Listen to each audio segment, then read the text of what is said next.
시편 117편입니다.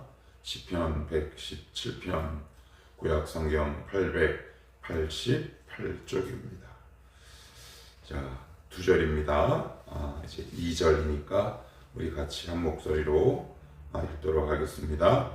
너희 모든 나라들아 여호와를 찬양하며 너희 모든 백성들아 그를 찬송할지어다.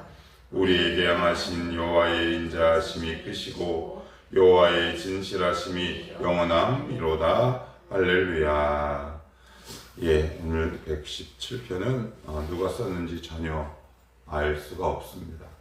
그래서 제가 주석도 찾아보고 이렇게 했지만 누가 썼는지 아무도 알 수 없고, 이제 배경은 출애굽 사건을 배경으로 하지 않았나 이렇게 생각이 들고요. 그리고 이게 언제 불렀느냐? 성전에 올라가면서 부른 대표적인 시 가운데 하나다. 그런데 2절에 불과한 117편을 그냥 다른 시편에 이렇게 묶어 놓을 수는 없었을까요? 그죠? 좀 긴 것에 이렇게 쓱 끼워 넣을 수 있잖아요. 뭐 예를 들면 이런 거죠. 큰 회사가 있고 작은 회사가 있는데 뭐 합병할 수 있잖아요. 인수할 수 있어요. 그런데 성경은 그렇게 하지 않고 두 절에 불과한 117편을 따로 117편 이렇게 딱 구분해 놓은 의미가 있지 않겠습니까? 자, 오늘 그 의미를 한번 살펴보도록 하겠습니다. 1절은 시인은 이렇게 시작합니다. 너희 모든 나라들.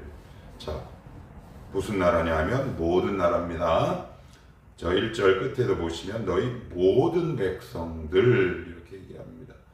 이스라엘 공동체는 굉장히 국수적이고 폐쇄적인 공동체입니다. 그들은 선민의식에 있었던 사람이죠. 그래서 우리라는 공동체가 굉장히 견고하고 강고했던 사람들입니다. 그러나 포로기를 거치고 여러 가지 혹독한 연단과 고난을 통해 그 지점에서 하나님을 만난 이후로 이스라엘 공동체의 시야가 열리죠. 우리만의 하나님이 아니라 모든 나라의 하나님이었구나라는 것을 알게 되는 거죠. 그런데 그들이 어떻게 해서 그런 것들을 깨닫게 됐냐면 2절은 이어서 이렇게 이야기합니다. 우리에게 향하신 여호와의 인자하심이 크고 여호와의 진실하심이 영원함이로다.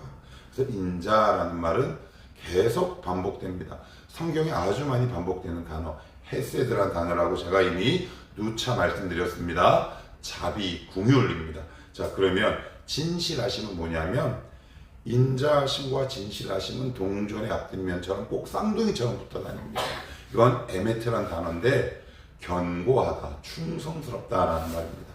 정리하면 하나님이 저와 여러분을 바라보실 때 긍휼히 여기고 불쌍히 여기는 마음이 한순간의 감정이 아니라 지속된다라는 이야기입니다.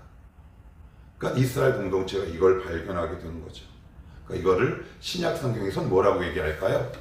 인자하심과 진실하심. 인자하심과 진실하심이 어디서 나타났냐면 그리스도의 십자가에서 나타났어요. 우리를 불쌍히 여기시는 마음, 그리스도의 은혜를 통해 우리를 끝까지 놓지 않으시고 붙드시는 하나님의 은혜. 그러니까 다른 말로 얘기하면 은혜라고 표현할 수 있습니다. 은혜가 들어오면 우리에게 나타나는 현상이 있습니다. 우리라는 지경이 점점 파괴됩니다. 내 거가 우리가 되는 거죠. 그 우리가 더 넓은 우리로 확장됩니다. 되게 확장되고 펼쳐지기 시작하죠. 일예로 우리가 보통 이렇게 얘기하잖아요. 야, 너 그거 지금 당장 결정하지 말고 충분히 기도하고 결정해 라고 얘기하죠. 많이 들어보셨을 겁니다. 그게 왜 그러냐면 하나님의 은혜와 말씀이 사라진 인간에게 나타나는 전형적인 특징이 뭐냐면 시야가 좁아진다는 겁니다. 여러분 혹시 경주마 아십니까? 경주마는 옆을 못 보게 눈을 가려버립니다. 경주마는 오직 앞만 보죠. 시야가 좁은 사람은 앞만 보고 달려갑니다. 그러나 하나님의 은혜는 이 시야를 가린 것을 이렇게 탁 제거합니다. 그래서 은혜가 사라지면 어떤 선택과 결정을 할 때 선택지가 굉장히 좁아집니다. 그리고 편협해져요. 그리고 마음에 평안도 없습니다. 그리고 얼마나 마음이 옹졸하고 치졸하고 좁아져 있는지 모릅니다. 내가 지금 어떤 중요한 선택의 기로에 있거든. 내 감정이라는 좁은 선택지 안에 빨려 들어가지 마시고 하나님의 은혜를 먼저 받는 것이 급선무다라는 사실을 꼭 기억하셔야 합니다. 왜냐하면 마음이 지금 좁아져 있거든요. 그래서 생각의 폭이 굉장히 협소해지는 겁니다. 우리 꼭 기억합시다. 내가 지금 어떤 선택과 결정을 하고 있는데 앞만 보이고 그리고 다른 것들이 눈에 들어오지 않는다. 굉장히 조심스러운 겁니다. 하나님의 은혜는 굉장히 우리의 마음을 넓게 하죠. 여유 있게 합니다. 우리라는 경계가 점점 확장되고 넓어지고 높아지고 깊어지게 합니다. 굉장히 중요한 사실입니다. 그래서 오늘 시편 기자는 1절에서 그 넓어진 마음을 갖고 어떻게 찬양하라? 모든 나라들아. 그래서 끊임없이 확장됩니다. 그래서 굉장히 넓어지고 적극적으로 바뀌기 시작하죠. 우리가 신앙생활을 할 때 보면 이런 경우가 종종 있습니다. 어떤 경계를 이렇게 딱 정해두고 이것은 해야 할 것, 이것은 할 것. 이제 그게 물론 말씀에 비추어 봐서 바르고 의로운 일이라면 관계가 없을 텐데 사람은 그렇게 썩 그것을 확실하게 구분하기가 어렵습니다. 이게 무슨 말이냐? 우리 출애굽기 20장을 한번 살펴봅시다. 출애굽기 20장입니다. 출애굽기 20장. 성경을 좀 본 분이라면 이거 그건데 하고 바로 아실 겁니다. 출애굽기 20장입니다. 20장 7절입니다. 이걸 무슨 계명이라고 불러요? 십계명이잖아요. 이 말씀과 십계명과 무슨 상관관계가 있겠냐 보겠습니다. 자, 7절입니다. 시작. 너는 내 하나님 여호와의 이름을 망령되이 부르지 말랍니다. 말랍니다. 자, 그리고 13절입니다. 시작. 살인하지 말라. 14절은 간음하지 말라. 도둑질하지 말라. 16절에 내 유수에 대하여 거짓 증거하지 말라. 17절 맨 끝에 어떤 단어로 끝납니까? 내 이웃을 소유를 탐내지 말라. 십계명의 핵심 단어가 뭔가요? 뭐뭐 하지 말아라. 십계명을 가장 정확하게 정리해 놓으신 분이 있습니다. 누구냐면 주님이십니다. 주님은 십계명을 딱 두 단어로 요약하죠. 하나님을 사랑하고 이웃을 사랑하라. 어떤 단어로 끝납니까? 부정어로 끝납니까? 긍정어로 끝납니까? 긍정. 십계명은요? 부정. 어떤 게 더 적극적입니까? 우리 주님이 정리하신 하나님 사랑, 이웃 사랑이 적극적이죠. 율법의 특징이 있습니다. 굉장히 소극적입니다. 그래서 나는 뭐뭐 하지 않았어 라고 얘기합니다. 그러나 하나님의 은혜를 정말 경험한 사람은 시편 기자처럼 그 경계가 허물어지고 넓어지기 시작합니다. 오늘 말씀에 보면 대표적으로 살인하지 말라. 우리 이 말씀 앞에 거의 대부분 떳떳하죠. 나는 사람을 죽인 일이 없어. 그러나 조심하셔야 합니다. 왜요? 우리는 누구를 죽이진 않았지만 누구를 살린 경험이 없습니다. 성경에서 살인하지 말라라는 얘기는 단순히 생물학적으로나 아니면 윤리적으로 죽이지 말라라는 의미도 포함되어 있지만 그 의미의 반대 이면에는 너희는 누군가를 살리는 생명의 도구로 살아라 라는 의미입니다. 어떻게 확장됐습니까? 아니면 넓어진 겁니까? 아니 좁아진 겁니까? 여러분, 하나님의 은혜를 정말 경험한 사람들은 점점 넓어지는 사람들입니다. 자기만 몰랐던 사람들이 이웃에 대한 눈을 돌리기 시작하게 되는 거죠. 조금만 더 봅시다. 거짓말하지 말라 이렇게 되어 있죠. 제가 특별히 거짓말하지 않았어요. 아니요, 속고 있는 겁니다. 진실을 말하지도 않았습니다. 미국에 있는 교도소 선교회를 창립한 찰스 콜슨이 지은 책 러빙 갓에 보면 이 사람이 어느 날 죄를 져서 미국 교도소에 수감되게 되죠. 그런데 거기서 희한한 장면, 놀라운 장면을 목격하게 됩니다.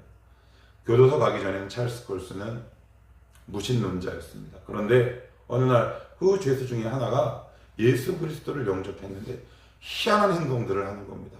이게 무슨 이야기냐? 교도소 안에는 암암리에 밀수나 어떤 마약이나 이런 것들이 거래되는 일들이 암암리에 있었다고 합니다.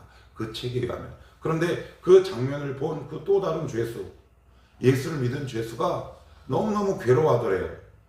그리고 나서는 이렇게 얘기하더랍니다. 나는 이 불의에 대해서 침묵할 수 없어. 그래서 그것을 제보합니다. 그런데 이 죄수는 그 다음날 살해된 채로 발견되죠.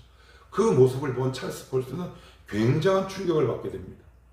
나는 아이비리그를 졸업하고 정말 지혜롭고 똑똑한데 이 사람만큼 바르고 참된 삶을 살아낼 수 있는가? 그것이 모티브가 돼서 찰스 콜슨이 예수 그리스도를 영접하죠. 그래서 교도소 선교회를 창립합니다. 무슨 이야기인가요? 우리는 누군가에게 거짓말한 적은 없지만 불의에 대해서 침묵하며 살았습니다. 여러분, 오해하시거나 착각하시면 안 됩니다. 거짓말하지 말라라는 말의 이면에는 불의에 대해서 침묵하지 말라라는 적극적 의미도 포함되어 있습니다. 그러나 다수의 교회들은 불의에 대해서 침묵하죠. 나 이 사람을 위해서 기도해 줬는데 부자를 위해서만 기도했습니다. 가난하고 소외된 자들을 편들어주고 그들을 위해 기도하지 않은 것이 한국교회의 죄라면 죄 아니겠습니까? 시편 기자는 너희들이 정말 하나님의 은혜와 헤세드와 진실하심을 경험한 자들이라면 너희들의 신앙의 테두리에서 벗어나서 소극적인 신앙에서 적극적인 신앙으로 확장되며 살아라 라는 의미가 포함되어 있는 겁니다. 조금 더 봅시다. 여기 보시면 10계명에 이런 말이 있죠. 도둑질하지 말라. 아니 이 중에서 무슨 소산 어릴 때 지옥에 이런 건 있는지 모르지만 대부분의 삶은 도둑질하며 살아가지 않습니다. 그래서 10계명 이 말씀 앞에 떳떳하죠.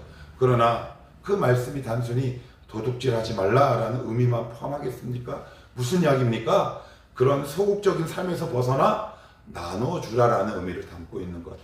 바로 그것이 구약과 신앙의 결정적인 차이 아니겠습니까? 지금 여러분들의 신앙의 경계를 확실하게 딱 구분하고 있는 건 뭡니까? 바리새인들의 특징이 있죠. 누가복음에 보면 하나님, 저는 저와 같지 않음을 인하여 감사합니다. 뭐뭐 하지 않아서 감사합니다. 이렇게 이야기합니다. 늘 수동적인 신앙이고 소극적인 신앙이죠.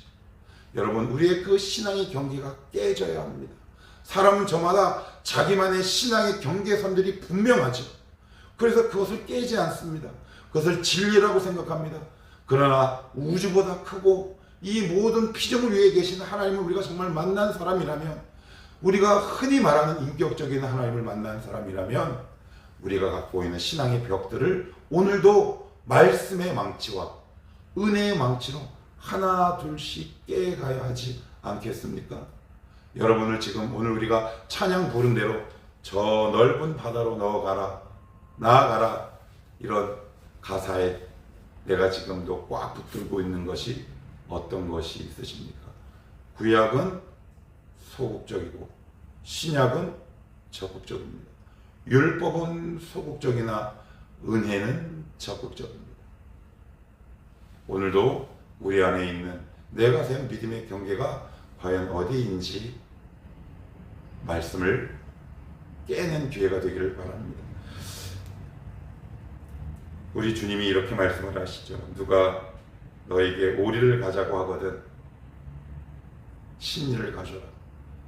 너무 파격적인 거 아닙니까? 오리도 안 가죠. 우리는 오리도 안 갑니다. 삼리도 안 가죠. 그러나 내가 정말 예수를 만난 사람이라면 그 경계를 훌쩍 뛰어넘어야 하지 않겠나 싶습니다. 은혜가 사라져버린 영혼, 하나님의 헤세드가 사라져버린 영혼은 좁아지기 마련입니다. 점점 좁아지죠. 그래서 소극적 신앙으로 전락하게 됩니다. 자기만의 신앙의 경계가 확실합니다. 여러분 안에 있는 신앙의 경계는 어떤 것들이 있습니까? 나는 여기까지만 딱, 나는 여기까지야. 그러니 여기서 더 넘어오면 안 돼.